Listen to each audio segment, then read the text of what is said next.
Morning class. Last lecture I went you through delta E, Q, and work. And also I showed you that delta E can be equal to heat under constant volume. So we can find delta E if we have idea about the volume, and we know that volume is not gonna go up or down. Okay, that's not really easy to keep it, because even if you think there is no change with the volume, so heat has to be equal to delta E. That's true, delta E, it will be equal to Q, but most of the time we do exchange some energy. And when we exchange energy, volume, it can go up and down, and visually maybe you're not going to be able to see it.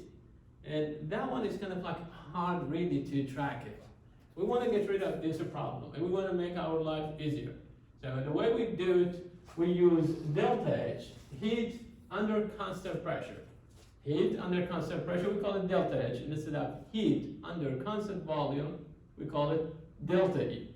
And last time I showed you,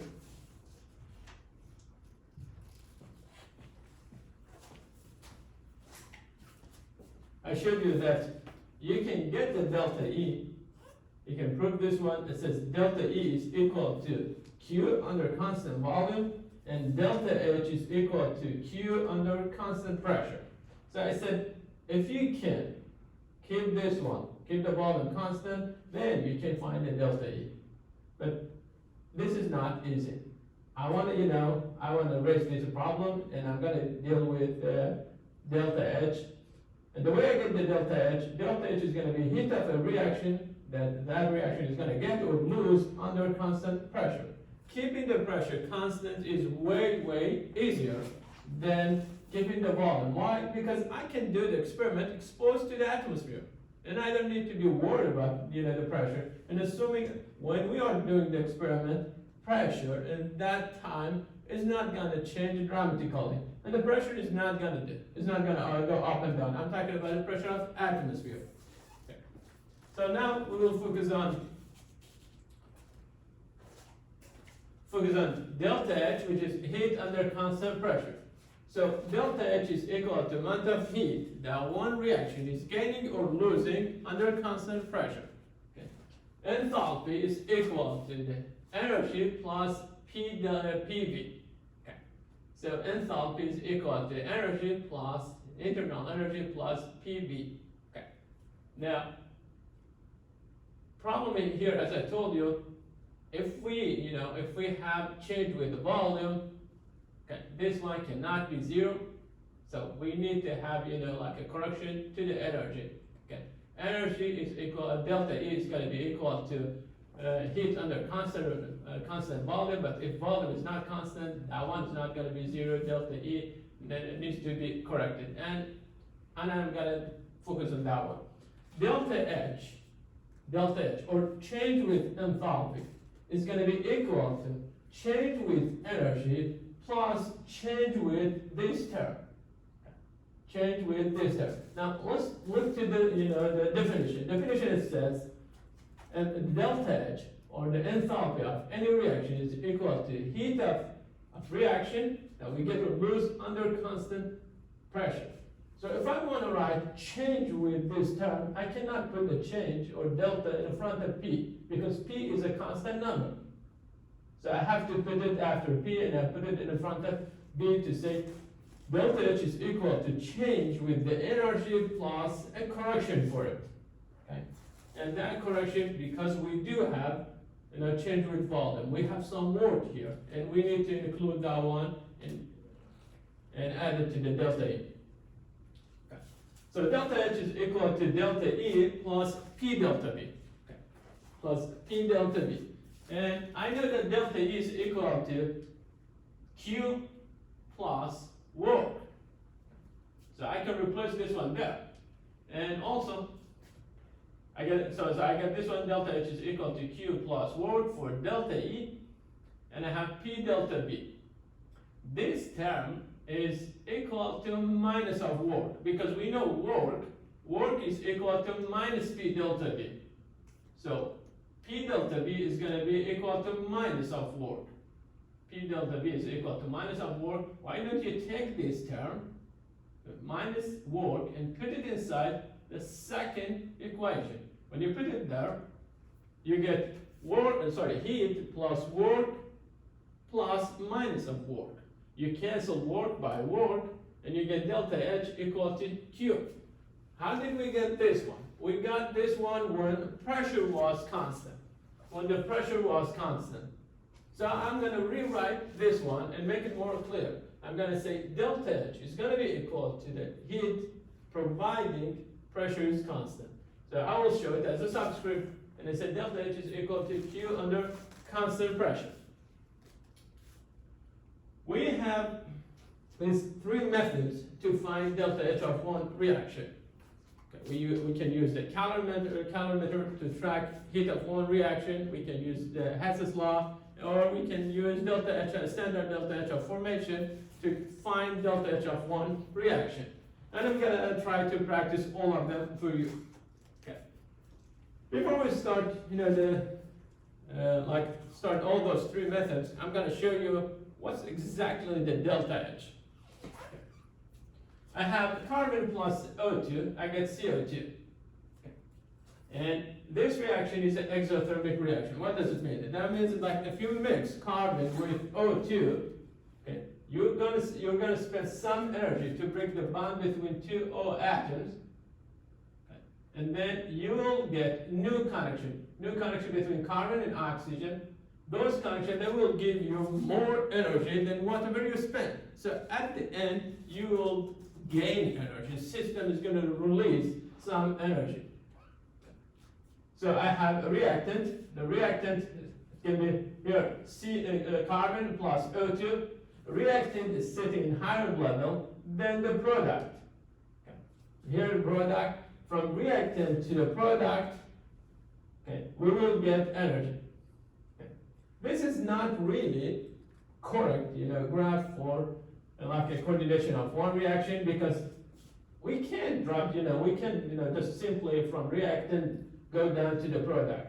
Always there will be activation energy. So the real one is going to be this.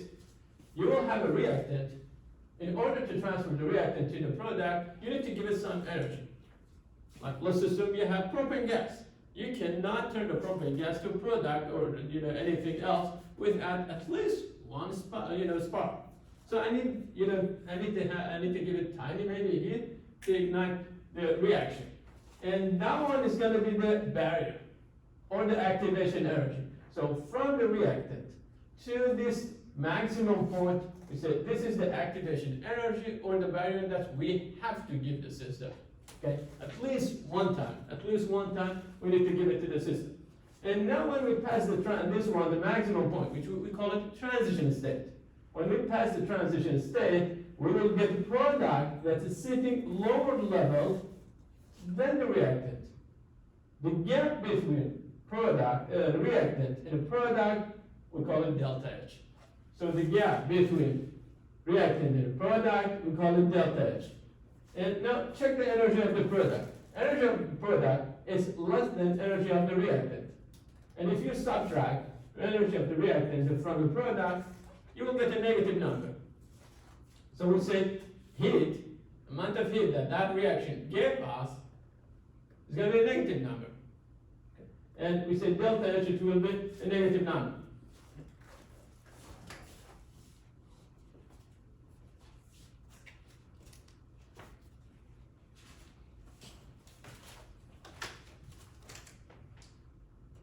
So we said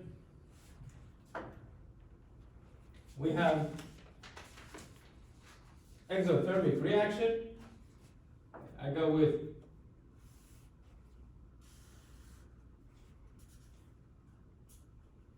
reactant. Say reactant. My reactant, I have carbon plus O2. And I need to give them energy. And then when I give them energy, they go through maximum point. Then they will give me product. And product, it says CO2. The gap between reactant and product, sorry, between the reactant and maximum point, we call it activation energy.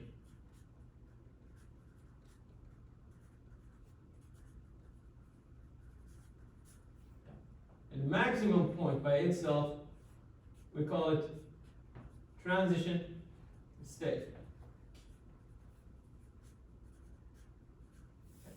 And as I said, a gap between reactant and a product, call it Q of the reaction equal to delta H, and this one is a negative number. Negative number. Why? Because the heat of the reaction is going to be equal to heat of product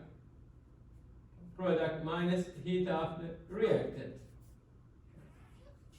This is not constant pressure. I mean heat here. Heat for the product, so let's make it clear. Product, and those are reactants. And if you check the number, you have heat for product here, and that one is heat for the reactant. The heat for the reactant way higher than the product, so this number, it will be a negative number. That means Q of the reaction, it will be a negative number. And Q of the reaction under constant pressure, when the pressure is constant, it will be equal to delta H of the reaction. Okay, delta H of reaction. And this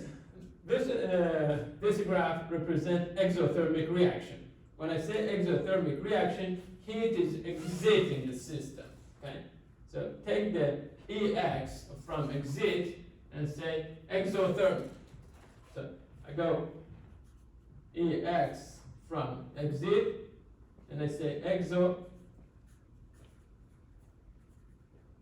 Okay.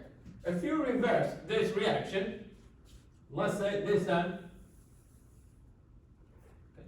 you want to go with CO2, you want to break it down to carbon plus O2. This one is going to be endothermic. Delta H of this reaction, it will be a positive number. In order to do this reaction, we need to keep giving it heat. Well, the first one, you had to give it heat. That was the activation energy. Okay. You applied only one time. Okay, only one time. You apply it one time, and that's more than enough. Why one time? Because this reaction is going to give you heat. You give one spark to a propane cylinder. One spark, enough to ignite the entire cylinder. Why? Because the first cycle, first molecule, when transferred to product, give you heat. That heat, it will be taken to burn another molecule. And you keep doing this one without, any need for extra heat. Because this one always is going to generate heat for you. Well, in this case, in order to do the reaction, we need to give it heat. Okay? So, the graph is going to be, so this one was energy here, and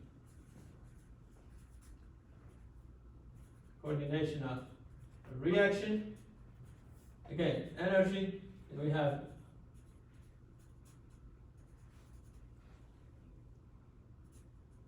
coordination for a reaction. I have reactant. My reactant is CO2. So I say reactant. I need to give it energy. And I go through a barrier and it will give me a product. Product is sitting in higher level than the reactant. In this case, our product is carbon plus O2. The gap between reactant and a product, call it delta H. And delta H equal to heat under constant pressure, and this time is positive number. That one is here between the transition state, maximum point. Okay, my bad, sorry. between reactant and the maximum point, we call it activation energy. Okay. Activation energy. In this case, you have to keep giving heat to the system. You cannot stop the source of heat. If you stop source of heat, the reaction is not going to go forward. So you have to keep giving heat to the system. The second you stop heat or external source of heat or the energy to the system, the reaction tool will stop or the process tool will stop and it will not go further. In this case, we say the energy is entering the system. So I go with En from enter and I add endothermic.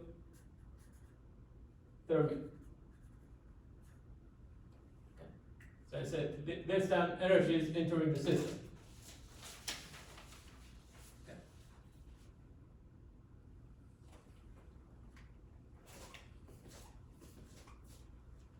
Okay, we have endothermic process. You give energy to a reactant or reactants, and you send them to product. We give energy to the reactant. So total energy is going to be energy of the reactant plus whatever you added to the system. So the energy for the product is going to be way higher than the reactant. And if you subtract them, it will be a positive number. So delta H, it will be a positive number. And if you see such a graph, that one is telling you that you're dealing with, endothermic reaction or process Y, because the product are standing in a higher level than the reactant. Okay. We have two examples here for endo and exothermic process. So we have one here, cold pack. And cold pack, we have a process there. Right? And second, you started that process. Process is requiring heat or energy. You put it on your hand or your skin, and it will take heat from outside. Best source here in this case is going to be your body. Why? Because it's way higher than, like the temperature, maybe by chance the temperature of the pack. Okay. So it's going to take heat from your body. The process or the reaction that is happening inside this pack is endothermic. Heat is entering the system. And because the system is gaining heat, we say endothermic. Your body as a surrounding space or area, in this case I will say, is losing heat to the system. I have flame here, I started burning a gas, and gas as a system is giving me heat. So gas by itself here is giving you heat and burning, like in a propane or say maybe like a methane is exothermic. Okay. Outside the space is getting heat from this exothermic reaction. Okay. Let's go with this clicker question. Okay. Question here says, figure which of the following process is endothermic. First one, it says a freezing water or combustion reaction. A hot coffee cup that you place it on the bench and vaporization of alcohol. Let's go through all of them one by one. First one, it says freezing water. If you want to freeze water, you have to put it in a freezer or a fridge. And when you put it there, you're trying to spend electricity to take heat from water, to drop the temperature of water. So water as a system, if you treat water as a system, water is giving you heat. Heat from the system, which is water, is going out. Because it's going out, we say exothermic. Next, I have a combustion. Okay. What's the meaning of combustion? Combustion, if you have a compound that's made of carbon and hydrogen, carbohydrate, and you burn that compound, you will get CO2, at least CO2 plus H2O. That's a combustion reaction, like say methane, okay, or propane, ethane, or in this case butane. When you burn this one, it will give you CO2 plus H2O. We know when we burn propane or ethane, we get heat. So system is giving us heat. Because it's giving us heat, it will be exothermic. How about the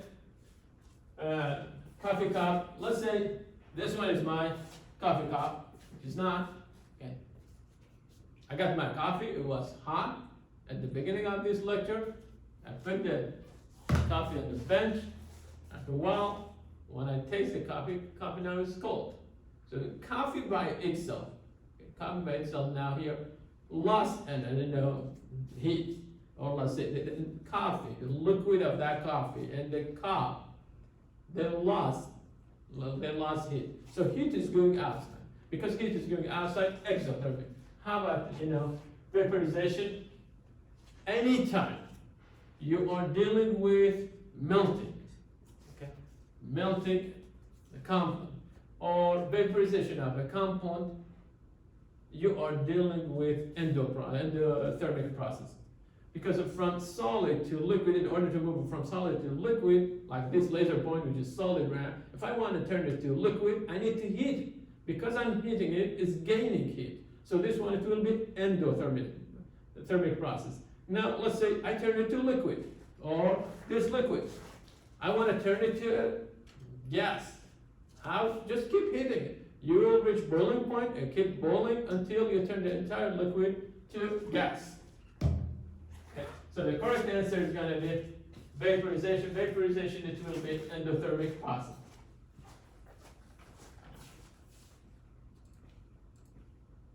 Okay. How about this one? We have a reaction. It says 2 mole from H2 plus O2, we get 2 H2O. They give us the delta H of the reaction, and delta H in this case is negative number, minus 483.6 kilojoule. Okay. Usually we write this number, kilojoule per mole. Okay. If you see the heat in the front of any reaction, beware that that number is either joule or kilojoule per mole. And I will talk about why it's per mole. Okay. So the question is here, we need to figure whether it's exothermic or endothermic. I looked at delta H of the reaction is negative. Because it's negative, it will be exothermic. End of the story. Okay. So look to the delta H. If it's negative, exothermic. Okay. Now, we have a question here. It says find. It says the change for internal energy, the delta E, for 1 mole of octane under 1 atmospheric pressure is equal to this number. So they give you the delta E for combustion. Because it's a combustion, you are going to lose heat, or the system, the octane, is going to lose heat. It will generate heat. And remember, we said if we have a system, and the system is losing heat, releasing heat, sign it will be negative. If that system is doing work on the outside, again, we are losing energy, so it will be negative. Like this. I'm the system, I'm going to do work on this item, I want to lift this one, I need to burn some, some molecules, some carbohydrates, or whatever, or sugar in my muscle to lift this one.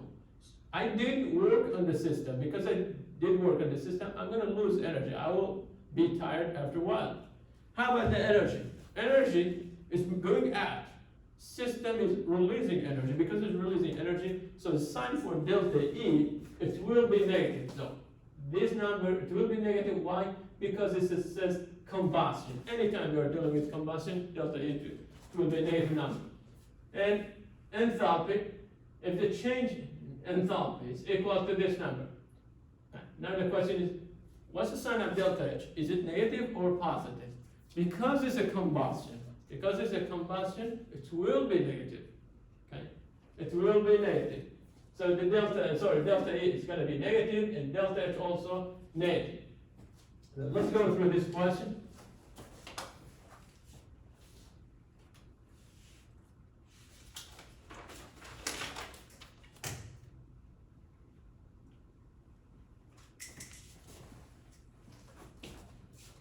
So we have delta H equal to delta E plus P delta V. And questions saying how much work is done. So we are looking for work. Work is equal to minus P delta V. So if we can find this term, we will put it here and give it negative sign, and it will give us work. So let's focus on P delta V. P delta V is going to be equal to delta H minus delta E. Delta H is equal to, we said, 5074.1. Unit is kilojoule. Because the reaction is a combustion, sign for delta H, it will be negative. And delta E, it says, again, 5084.3 kilojoule. We're dealing with combustion, so I will put negative in the front of the delta E. So P delta V, it will be minus 5074.1 minus of minus 5084.3. And unit, it will be kilojoule. So P delta V, this part will be a positive and is bigger than the first part. So the final answer, it will be a positive number.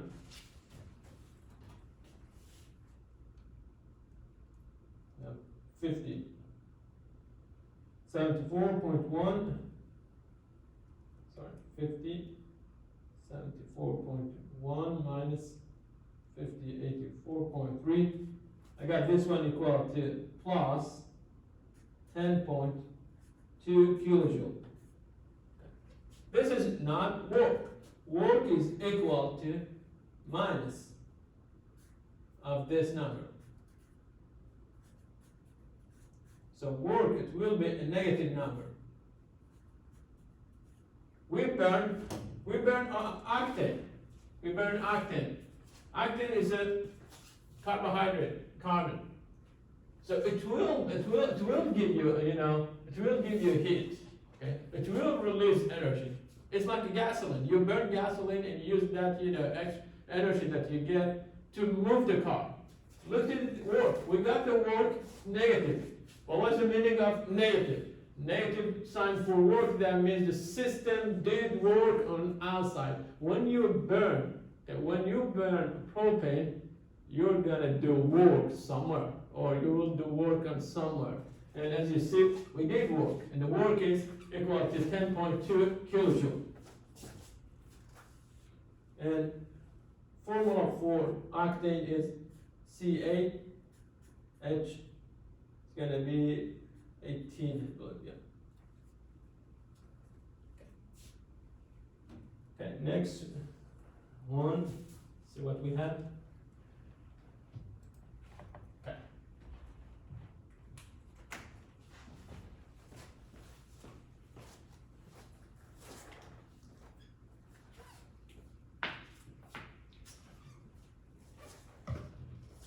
So at the beginning of this lecture, I said I'm going to focus on delta H, and I'm going to show you how to get the delta H.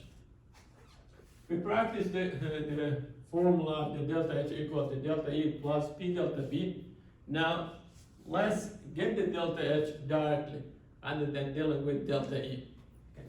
You have three methods. One of them is a coffee calendar. This is really, cool experiment. You do this experiment when you go to the lab. Okay. You will mix, you will mix two solutions maybe, and those two solutions maybe they will give you heat or they will take heat. You can track the heat by a thermometer. You have the initial temperature, so you have the T1. Next thing is you will, when you mix them, reaction, let's say, is going to give you heat. Heat slowly or maybe really fast. It's going to go up until it will reach almost a flat area, and after a while it will go down.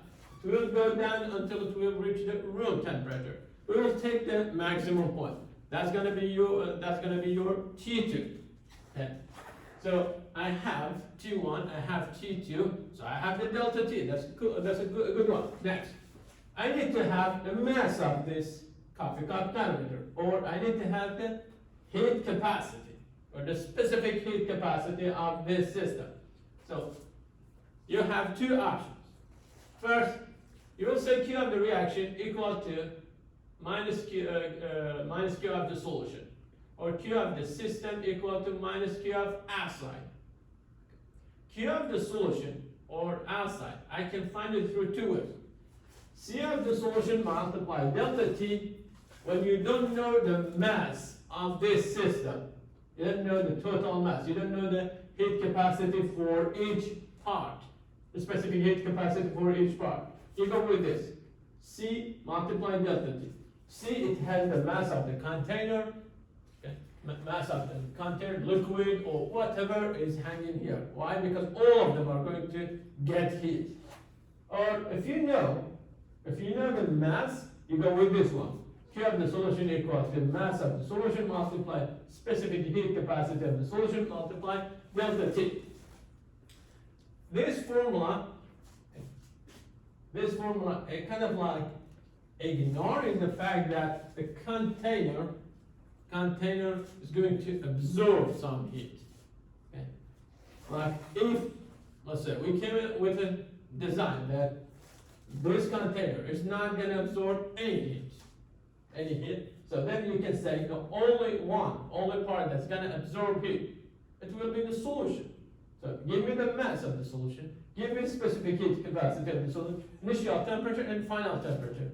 We'll be dealing with this one, and then here, heat under constant pressure is equal to delta H. So Q of the reaction is going to be equal to heat under constant pressure, and I'm going to call it delta H. Look at this question. We have 1.5 gram of barium. We have a metal, and we drop that metal inside 100 gram of water. The limiting reagent in this case is the barium. Why? Yeah, really tiny amount. I can do the calculation and I can show you that it's the limiting reagent, but trust me, it's the limiting reagent here. So I go with 1.5 gram of barium, or like say sodium. You drop it in a container that it has water. It can give you heat, or maybe it will take heat from water. Let's track the temperature and see whether it's gaining or losing heat. So when we drop the 1.5 gram of barium in 100 gram of water, we started from 22 degrees Celsius and we went to 33.10 degrees Celsius. So from 22, we went to 33. What was the source of that heat? Why the temperature went up? Barium reacted with water and generated heat. So this system, this reaction is an exothermic reaction. So delta H, it will be negative. Just by looking to the T1 and T2, if T2 is bigger than T1, it's an exothermic process. Okay. Next thing, I have the initial temperature here. I have the mass of barium, I have mass of water. Then I told you we can use this one, MC, M of solution, C of the solution multiply delta T. The mass is going to be mass of barium to plus mass of water. The total mass will be 101.5. If you are using mass of barium and mass of water, you cannot use a specific heat capacity of just barium or just like say water, because when you mix these two, you get solution. So you need to have specific heat capacity for the solution. And as you see here, it says if the specific heat capacity of the solution. It doesn't say water, it doesn't say barium, it says the solution. Because it says the solution, you need to use the total mass. You're not allowed to go either by 1.5 or 100 gram. You cannot use it. Why? Because this one, it says the specific heat capacity of the solution. So let's give it a try.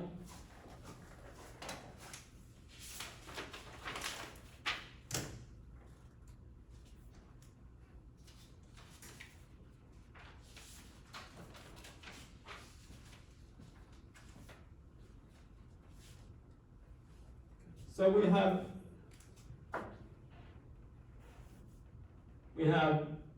a container that this container, it has just water. And the mass for it is equal to 100 grams. Okay. And T1 is equal to 22 degrees Celsius. Then we add barium to mass for barium is 1.5 grams. So now I will have a solution.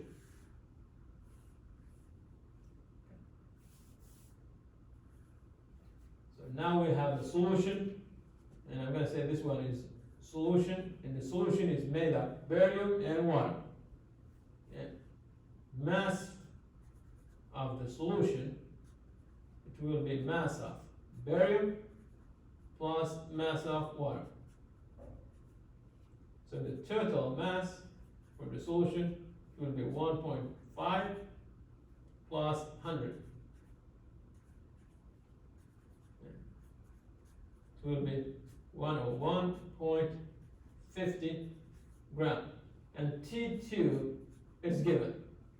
T2 is given is equal to, it says 33.10 degrees Celsius. So I go with this one. Q of any system is equal to minus Q of outside.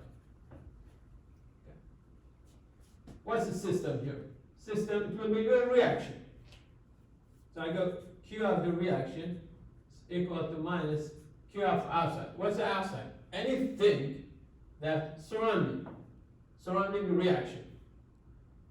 So I say solution. Okay.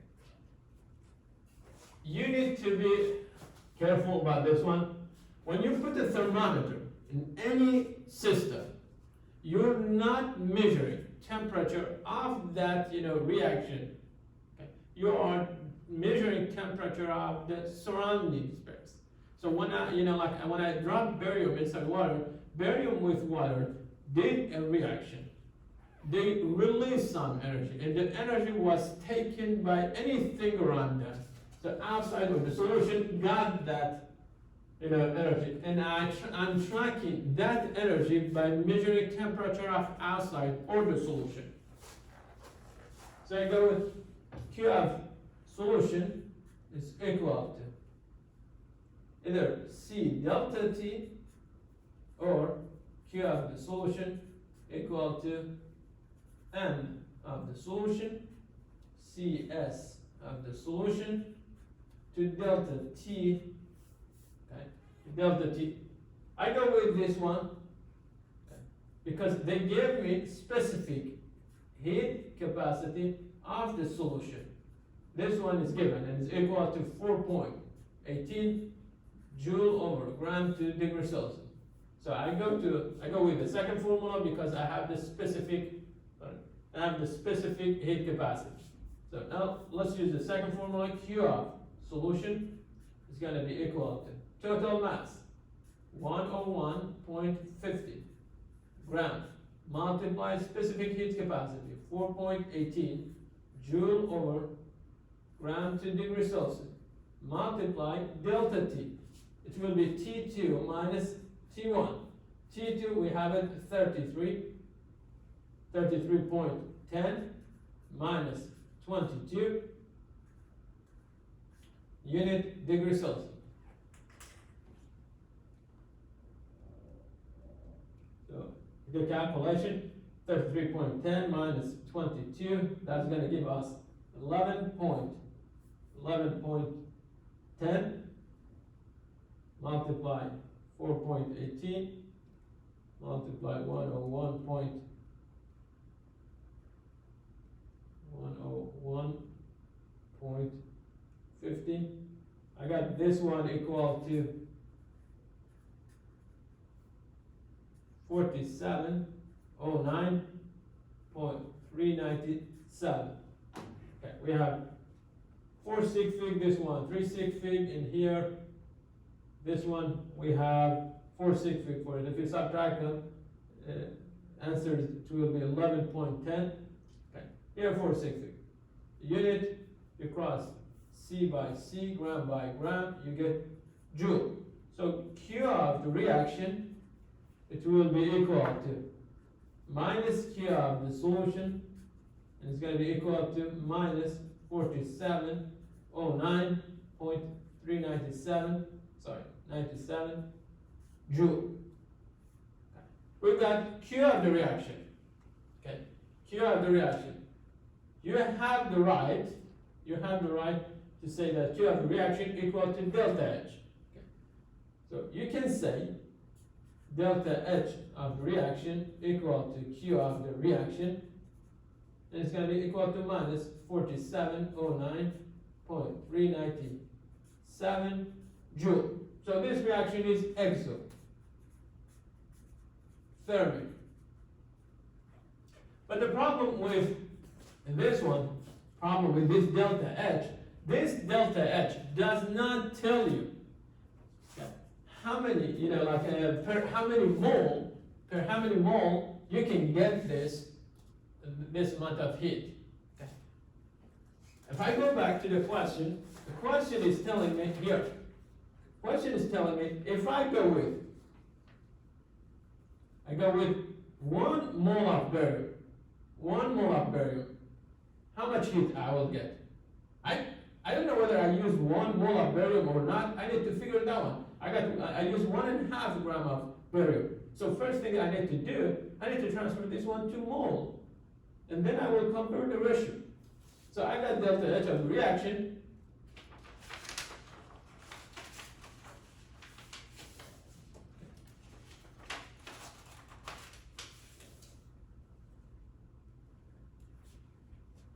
So from there, anytime you have a reaction like this one, barium plus 2 mole of H2O, you get barium hydroxide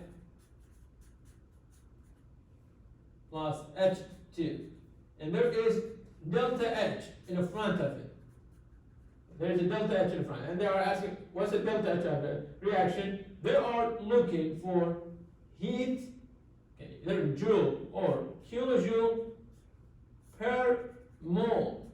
Why? Because you started with 1 mole barium, 2 mole H2O, you got 1 mole barium hydroxide, and 1 mole of hydrogen gas. So when you write the heat, when you write the delta H of the reaction, we need, or it's required, to write it per mole. Okay. And the way I'm going to fix it, I'm going to say delta H of the reaction is equal to Q of the reaction, just divided by N, number of mole of the limiting region. Limiting region in this case is barium. So Q of the reaction, I got it equal to minus 4709.397 joule. Okay. Number of mole for limiting region, barium, I go with 1.5 gram of barium. I divide it by molar mass, 137.327 gram of barium equal to 1 mole barium. You cross gram by gram, and you will get mole. So I have 1.5 divided by molar mass. This one will give me 0.0109 mole. Okay. Now delta H of the reaction, if you want to write it in joule or kilojoule per mole, you go with minus 4709.397 divided by number of mole.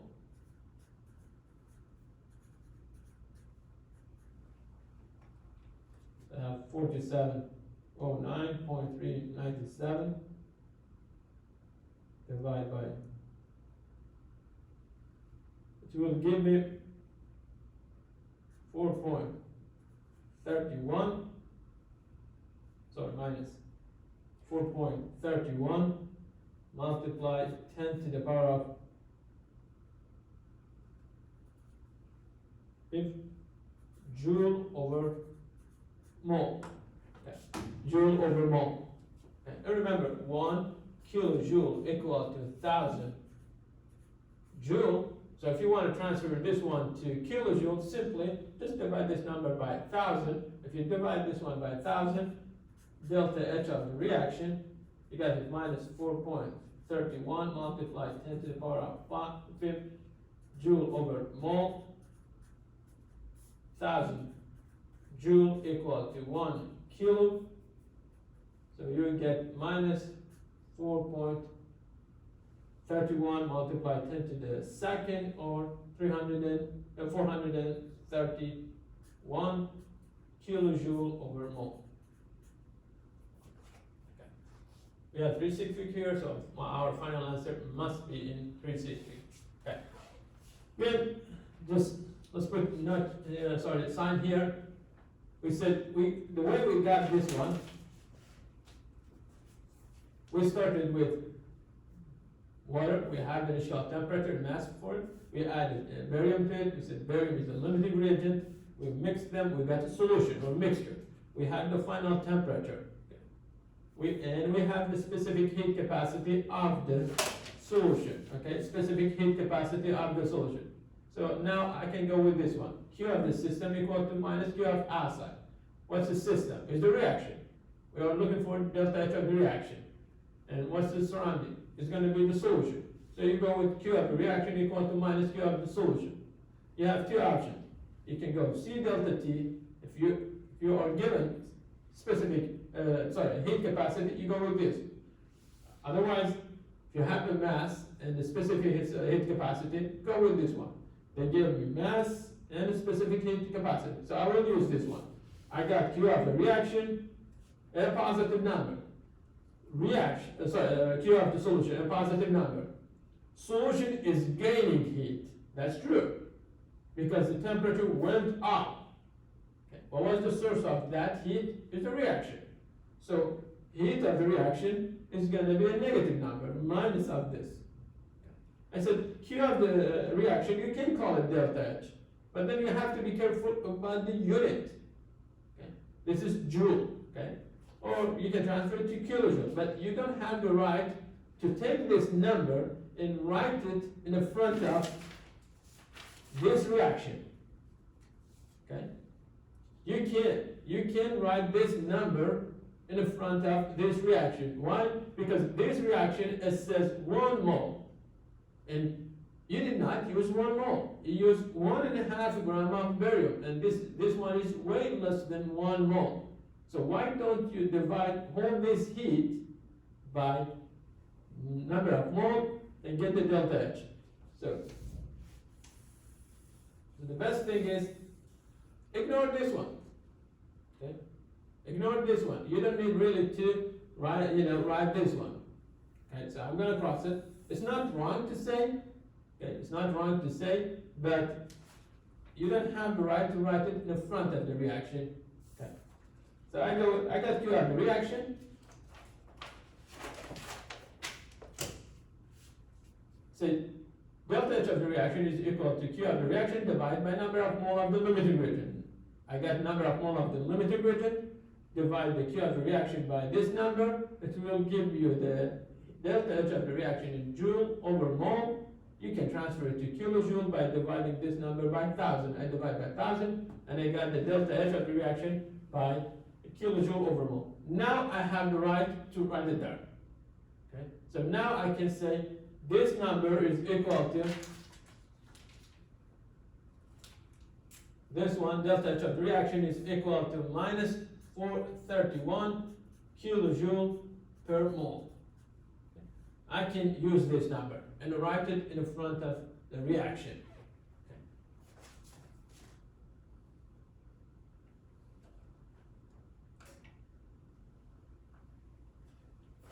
Okay. So I'm going to post some questions on the Canvas. Please try to practice those, question about how to find the delta H of one reaction through the coffee cup calorimeter. Another method for heat of reaction or delta H of reaction is the Hess's law. I just did one example here. I did just one example, and I told you that if you want to write delta H of reaction, here delta H, in the front of one reaction, you need to divide the heat by number of mole of the limiting reagent. So heat is subject to amount of any compound that you are using. If you play with the mass of barium or H2O, then the heat it can go up or down. Okay. If you use more barium, of course you're going to get more heat. Same thing with H2O. Okay. So when I'm using the Hess's law, I need to be careful about this one. Anything that's increasing or decreasing in the mole or mass of the reactant is going to affect delta H. So if I multiply the reaction by 2, then I need to multiply delta H by 2. If I'm dividing by 3, I need to divide delta H by 3. So I need to be careful about this one. I have, first one it says, we have A mole plus 1 mole from A plus 2 mole from B, we get product C. If you multiply, and the delta H of this reaction is equal to what? If you multiply it by 2, you get 2 mole from A, 4 mole from B, and 2 mole from C. Because I multiplied the reaction by 2, I have to multiply delta H, whatever I had at the beginning, by the same number. Okay. Because it's subject to mass, subject to number of moles. Okay. If one reaction, let's say the first one, when you transfer it to C, delta H, let's assume this is positive, delta H1 is positive. If delta H for the first reaction is positive, it's going to be endothermic. When you reverse the reaction, it will be exothermic. Okay. So anytime you flip one reaction, you need to change the sign for it. If it was negative, then it will be positive. And if you add two or more reactions, and you come with new reaction, then delta H for the final reaction is going to be equal to delta H of the first and the second reaction. How did I get the final reaction? Look at the final reaction. It says 1 mole from A and 2 mole from B. How did I get that? I added this one to the second. 1 mole from A, 2 mole from B to C. I got 2 mole from B. What's happened with the C? First reaction is generating C, and this C was used to generate D. Okay, so C will be cancelled by C. You will cross compound they are across of the arrows. If they are on one side of the arrow, you will add them. You will not cross them. Okay. I can cross C by C because they are across of the arrows. Okay, so I'm going to use this three law to find delta H of any reaction. Okay. Example. It says we have carbon plus H2O, and we get CO plus H2O. They say, what's the delta H of this reaction? Okay. The best way to treat Hess's law reactions, simply look to the reaction that they gave you, the reaction that they are asking for delta H for it, and start with the first reactant. And see what is the source of that first reactant. If the first reactant here, the first like carbon, if you have it in only one reaction, only one, not 2 or 3 or more reactions, then you will click on it and you will try to get same number of mole from it. Like let's say here, I have 1 mole carbon on the reactant side. So I need 1 mole from carbon in the solid state on the reactant side. I need to ask myself, where is the source of this carbon? I have 3 reactions. I need to manipulate them to generate this reaction. Source for it is the first one. So I'm going to say, I'm going to keep this one. Why? Because I have only one more carbon in the solid state and it's on the reactant side. So I will say keep the first reaction because it's going to give you carbon. Okay? Keep the first reaction. I will keep this one.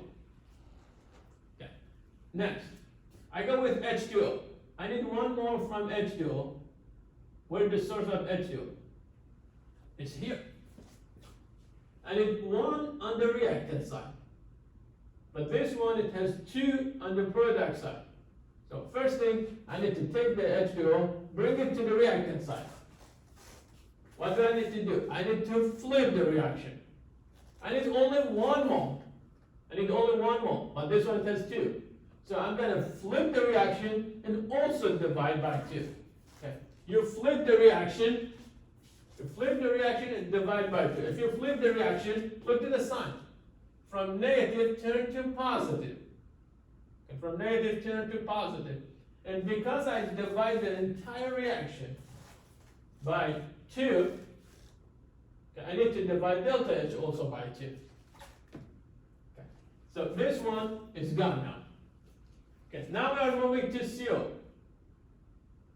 Where is source of CO? The source for CO is the second reaction. Second reaction, it has 2 CO on the reactant side. I need 1 on the product side.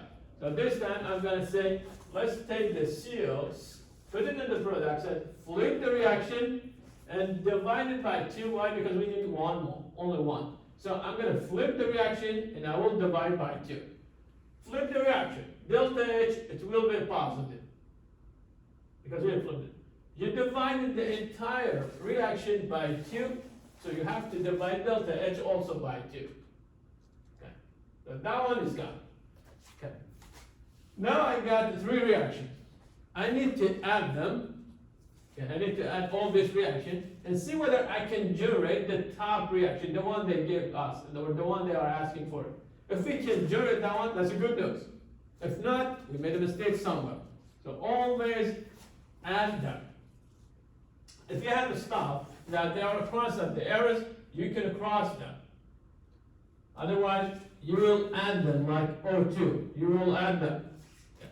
So let's see if we can cross anything. How about CO2? I have 1 mole from CO2 on the product side and 1 mole here on the reactant side. So I'm going to cross CO2 by CO2. CO2 is gone. And look to the reaction. The main reaction here does not have any CO2. So we should not have CO2 at the end.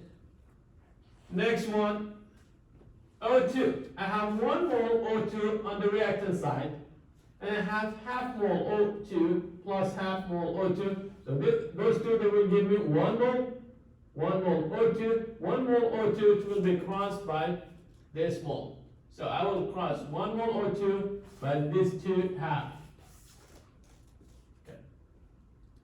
What else? From first reaction we have carbon. From second, nothing left on the reactant side. And then here, third reaction we have H2O. So we got carbon and H2O. I'm going to add carbon to H2O. So I say carbon plus H2O. And product here, I have nothing.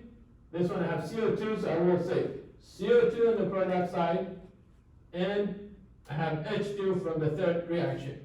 Okay, so I managed to get this reaction by manipulating entire reactions that they gave me. Okay, if that's the case, then simply add the new delta H's. Add them to get the delta H of the reactions. So I will add them. Add these 3 numbers, and it will be equal to that. Okay.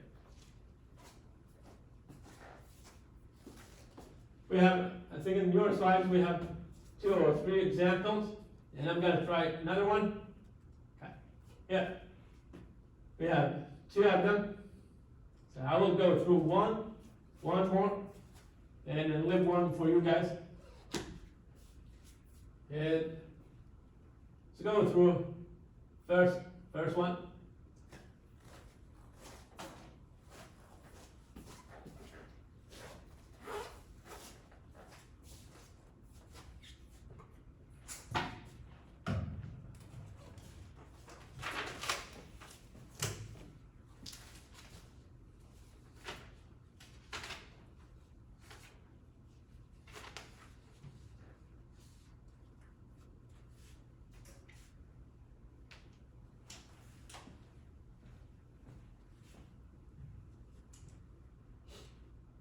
So we have 2 mole from ethane plus 7 mole from O2. We get 4 mole from CO2 plus 6 mole H2O. They're saying, what's the delta H for this reaction?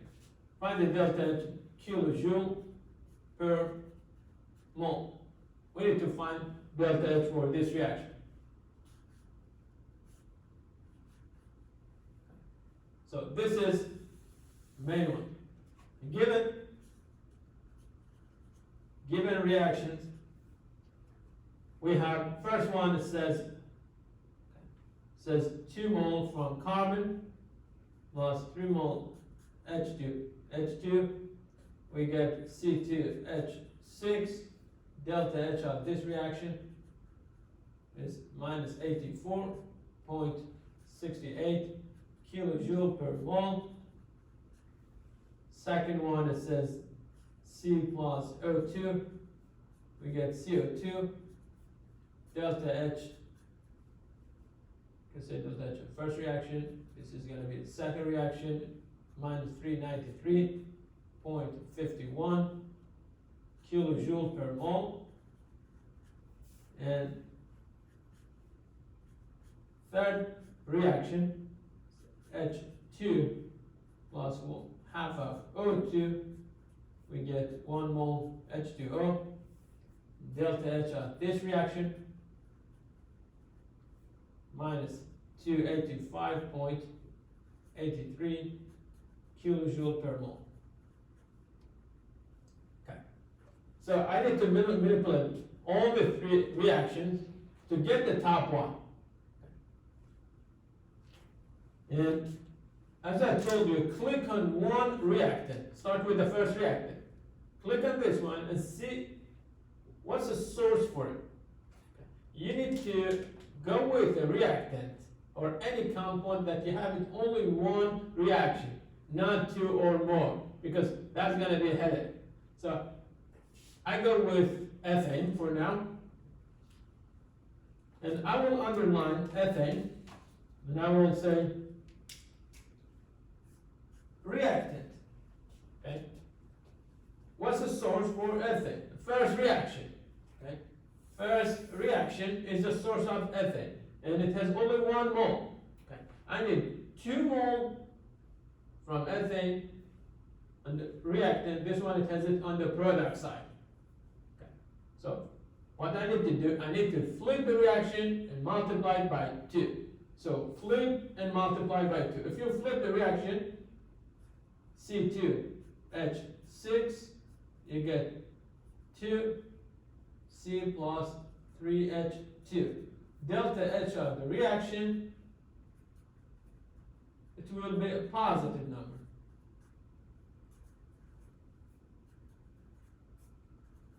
And I said multiply it by 2.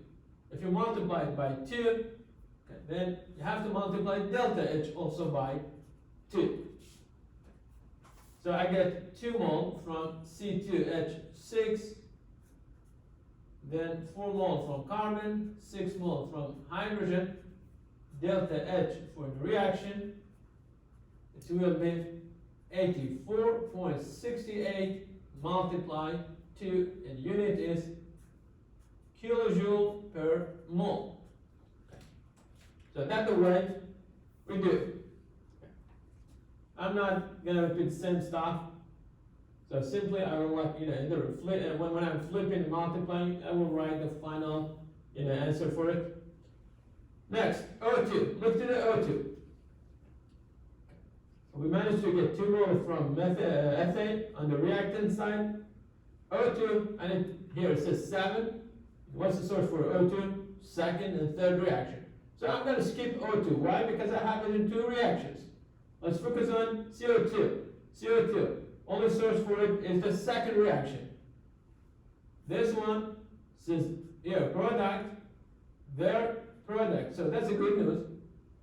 They are on the same side, but we need 4. This one, it has only 1. So I'm going to say, second reaction, I will multiply it by 4.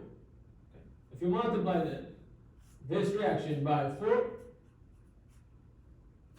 you will get 4 mole from carbon plus 4 mole from O2, and product you get 4 mole from CO2. Delta H of the second reaction, it will be minus 393.51 multiply 4, unit is kilojoule per mole.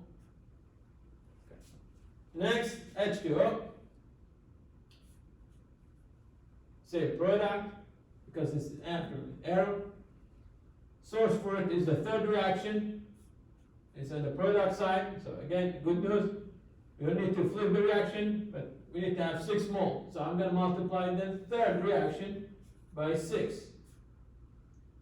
So third reaction multiplied by 6, you get 6 mole H2 plus. If you multiply this one by 6, here it says half of O2.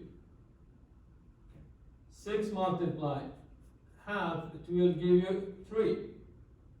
Okay. So 6 multiply half of O2, it will give you 3 O2.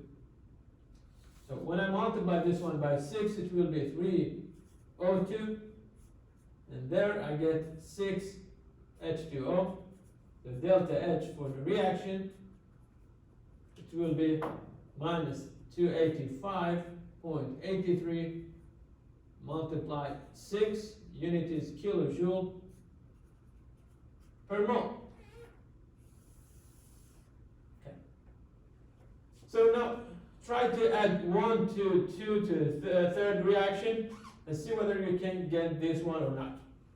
Okay. And if you have common stuff, cross out the arrow, cross them. Okay.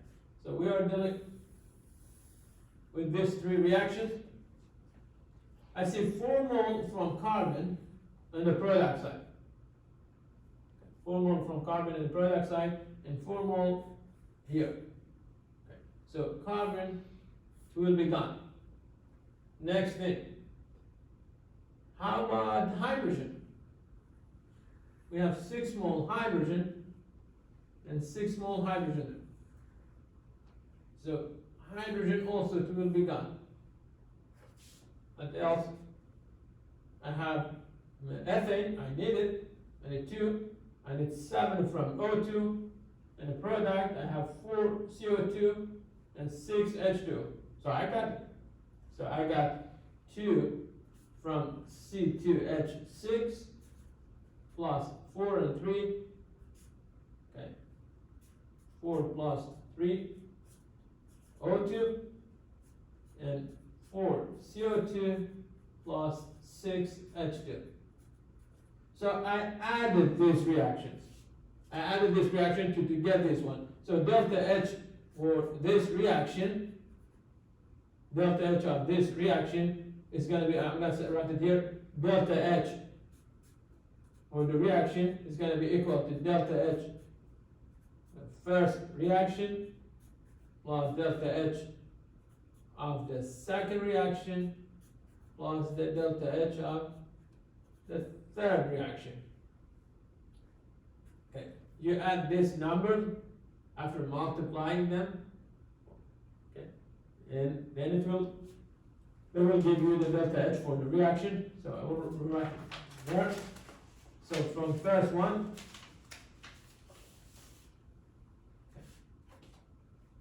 delta H for the reaction. First one we said 84.68 multiply 2 plus minus 393.51 multiply 4 plus minus 285.83 multiply 6, and unit for all kilojoule per mole. So delta H for the reaction, so 393.51 multiply 4 plus 285.83 multiply 6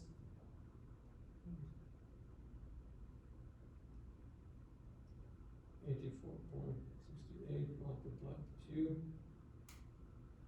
I got this one minus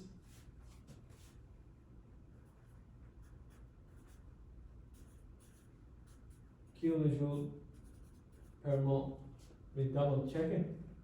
So we have 84.68 multiplied 2 minus 393.5 multiplied 4 minus 285.83 multiplied 6.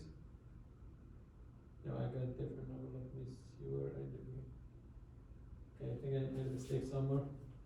Okay, so it's 84.68 multiplied 2 minus 393.51 multiplied 4 minus 285.83 multiplied 6. Now I got the same one, so I think it's correct. Okay. Please double check this one. I hope I did not make a mistake in my calculation. And forgive me if I, made a mistake here somewhere. Okay. So now we know how to use the Hess's law. Okay. So I showed you two methods to find delta H of reaction. Okay. First method was the coffee cup calorimeter, and the second method is the Hess's law.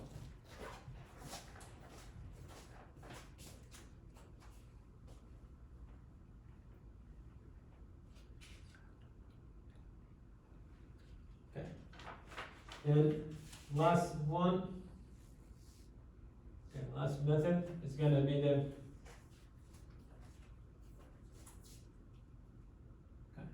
last method will be the standard enthalpy. Standard enthalpy. And standard enthalpy, the way you get it, you need to keep the conditions standard. And you will do the reaction under standard condition, and you record those numbers. And end up most of chemistry textbooks, you can see those delta H. And you will see this sign, degree sign here. This one stands for standard condition. When we say standard condition, pressure must be 1 atmosphere, temperature 298 Kelvin. We're not talking about room temperature. And if you're dealing with, again, if you're dealing with gases, the pressure has to be 1 atmosphere. If you are dealing with solution, concentration, it has to be 1 mole over liter. You have to use 1 mole over liter for solution of any compound. When it comes to pure, here, when it comes to liquid or solid, they need to be here. It says liquid or solid, they need to be pure. Okay. And for the element, if you are dealing with, let's say, N2, iron, or like mercury, again, we go with, if you're dealing with gas, the pressure has to be 1 atmosphere. If it's, say, I don't know, liquid, 1 mole over liter, and the temperature needs to be 298 Kelvin. What's the standard delta H? Standard delta H, or standard enthalpy, is the amount of heat that one reaction will get or will lose under standard condition. So again, we are talking about delta H. The definition of delta H was amount of heat that one reaction it will lose or gain under constant pressure. But it's not talking about what's the condition here. This time I'm going to say amount of heat that the reaction will gain or lose under standard condition. Because I use standard condition, I'm going to call it standard delta H. And I will put a degree sign for it here. I will put this degree sign to show that I use a standard condition to get those heat. Look at this one. It says 3 mole from carbon plus 4 mole from hydrogen. You get 1 mole from methane. From propane. And delta H of formation. Okay. This is the amount of heat that you will get or lose when you form 1 mole from this compound. That's the reason we say delta H of F or formation under standard condition. One thing more that you need to be careful about it, when you want to calculate delta H of formation of any compound, you have to use the most stable phase of any reactant. Most stable of any reactant. The most stable phase of carbon is solid. The most stable phase of hydrogen, gas. And hydrogen, you will see it as a dimer or H2. So you cannot use carbon plus, let's say this one has negative or positive charge, hydrogen, let's say, I'm going to say with 8 mole from hydrogen, not H2, 8 mole from hydrogen. Isn't it? Yes, I'm going to get 8 from hydrogen, but that's not correct. Why? Because you did not use the most stable phase of hydrogen. So for a second, I'm going to show you again what I mean.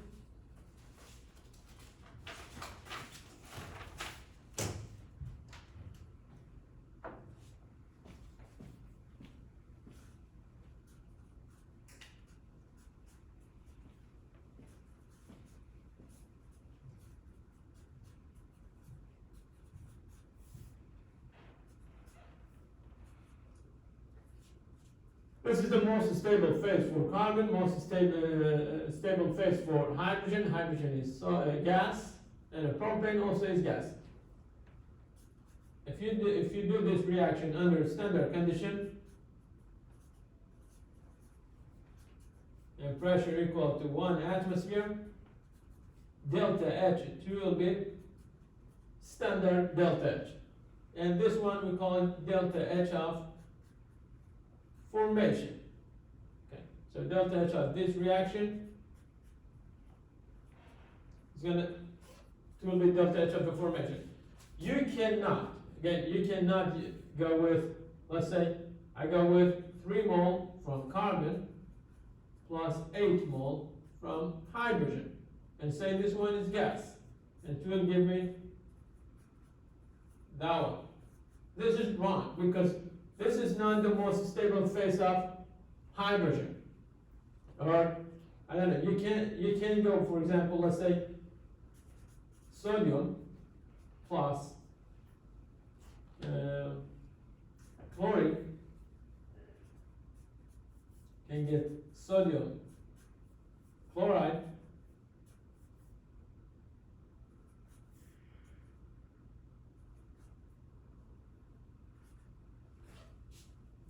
if you go with this one, delta H, it will be delta H of formation.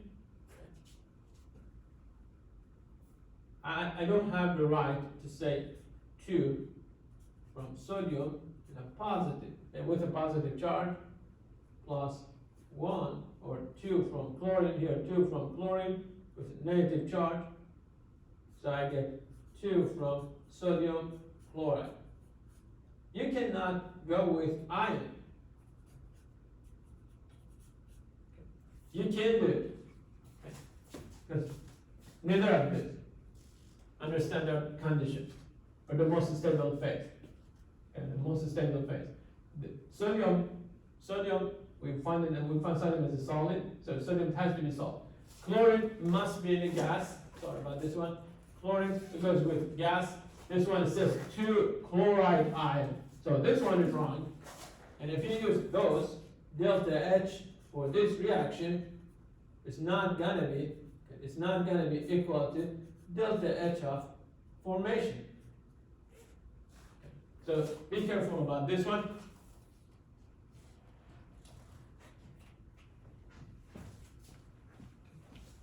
I'm going to do this example and end the lecture here. So delta H of formation is the amount of heat that we get or lose when we form 1 mole from a compound. This one says if you go with 3 mole from carbon, you get that amount of heat. If you go with 4 mole from hydrogen, you get this amount of heat. If you form 1 mole from propane, again you get that amount of heat. Look at this reaction. The reaction says if you go with 2 mole from hydrogen, 1 mole carbon, you will get 1 mole propane. delta H of this reaction almost minus 75 kilojoules, almost.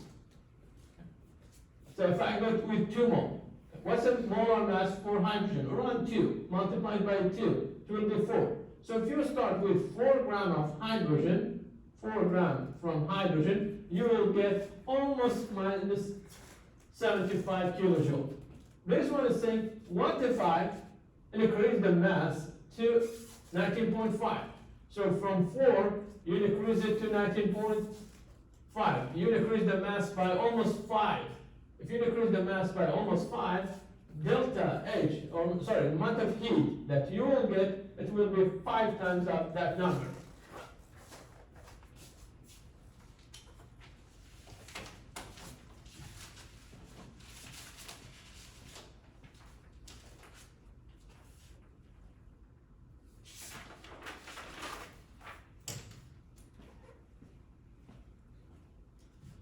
So we have 2 mole from hydrogen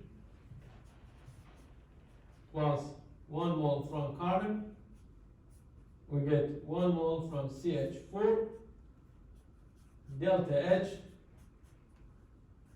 for this reaction is equal to minus 74.6 kilojoule over mole.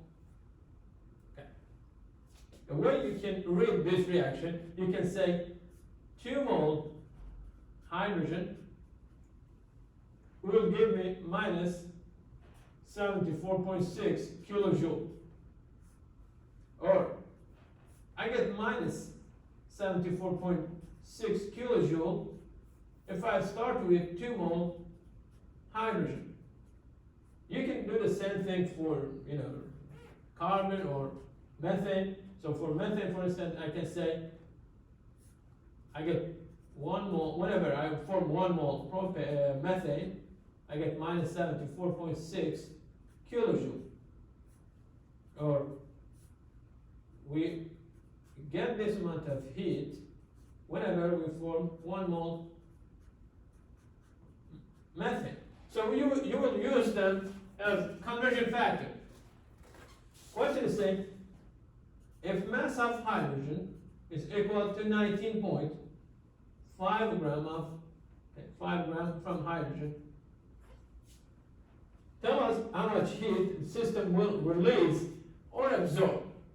Okay. How much heat? So we are looking for heat. We want to find how much heat. So I'm going to say how much heat, and I start with the given data. Given data, you go with 19.5 grams of hydrogen. And as you're aware, most of the time in chemistry we don't deal with mass, and if you transfer it to mole, your life will be way easier. So why don't you transfer this one to mole? I divide the mass by molar mass. 1.078 multiplied 2, it will give me 2.0156 grams of hydrogen equal to 1 mole hydrogen. Okay, gram of hydrogen by gram of hydrogen, you cross them. Okay. Now you have mole of hydrogen. Okay.